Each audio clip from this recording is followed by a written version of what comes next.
Qu'est-ce qu'il faut faire pour aller à plus de 35 nœuds en rade de Brest?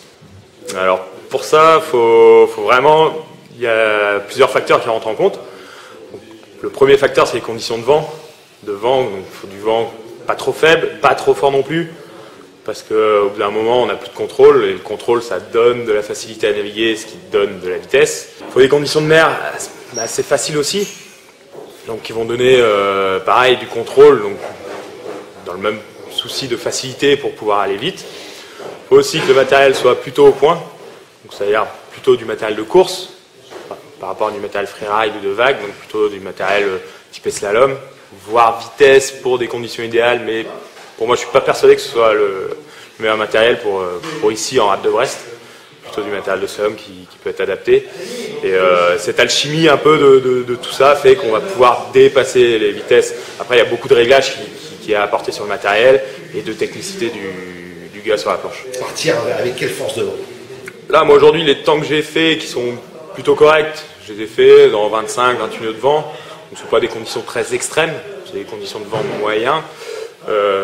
Maintenant on va pouvoir aller un petit peu plus vite je pense, dans des conditions un peu plus extrêmes, donc quand on va monter à 35, 40, peut-être 45 nœuds, mais au-delà on va avoir des difficultés de contrôle et de facilité de navigation. Donc, je pense qu'autour de 40 nœuds, avec des voiles de 6-4, peut-être un poil en dessous, peut-être descendre en 5-8, mais je pense qu'on pourra gratter quelques dixièmes, quelques nœuds.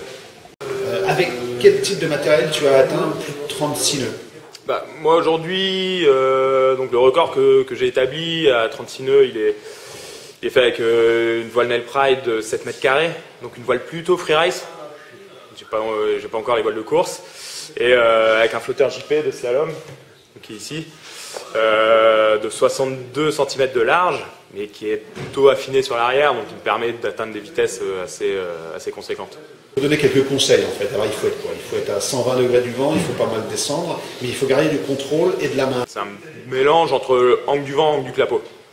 Donc on peut avoir, c'est autour de 120 degrés l'angle de descente, alors qui peut être plus ou moins élevé suivant la force du vent. Mais il y a aussi l'angle du clapot, donc qui fait qu'au bout d'un moment, en fait, si l'angle de 120 degrés est idéal, l'angle de clapot peut être pas forcément très bon pour pouvoir accélérer, pour pouvoir passer. Donc l'idéal, c'est plutôt d'avoir le clapot un peu parallèle à la planche, et pour pouvoir passer entre les lignes de clapot et chercher tout le temps, essayer de chercher les zones de plat. Donc il faut descendre mais pas trop? Il faut descendre. Par contre, le danger, c'est de trop descendre, ce qui fait qu'au bout d'un moment, la voile va décrocher. On va plus avoir de main arrière, et la main arrière, c'est vraiment le moteur qui fait en sorte que la planche va continuer à avancer, va continuer à accélérer, et avoir ces sensations en fait de rafale dans la main arrière. Donc dès qu'on prend une rafale, pouvoir jouer un petit peu avec cette main arrière pour pouvoir libérer le flotteur et faire en sorte de continuer à accélérer et de passer au-dessus du clapot. Aujourd'hui sur 500 mètres, moi j'ai réussi à aller à une vitesse de 36,2 nœuds. Ce qui est plutôt pas mal vu le plan d'eau de la rade de Brest qui est un peu chahuté. Physiquement, c'est pas quelque chose d'extraordinaire. Bon, ça tient un peu dessus, ça tient un peu sur les jambes. On va avoir plutôt un haut de corps un peu bloqué pour pouvoir tenir le gréement et les jambes un petit peu plus libres pour pouvoir faire en sorte que la planche puisse vivre et pouvoir faire en sorte que la planche puisse passer au-dessus du clapot. Donc éviter de trop bloquer l'ensemble, ce qui va plutôt brider.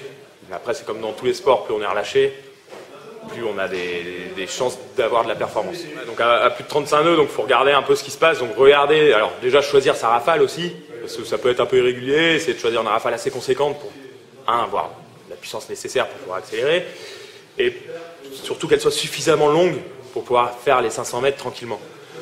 Et après c'est le plan d'eau, donc regarder un peu ce qui se passe sur le clapot, choisir l'endroit sur le plan d'eau sur lequel on va essayer de faire ses runs, éviter les endroits où le clapot est un peu trop haché, un petit peu trop ondulé. Et alors c'est pas forcément les endroits où le clapot est le plus petit.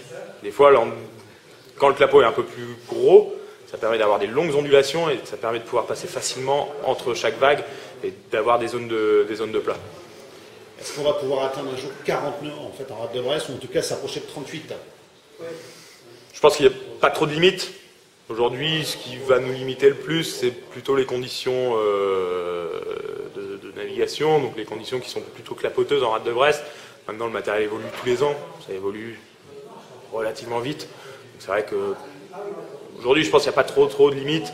Maintenant, dire que demain on va faire 38, 39 nœuds, ça va être compliqué, à moins d'avoir les conditions météo idéales.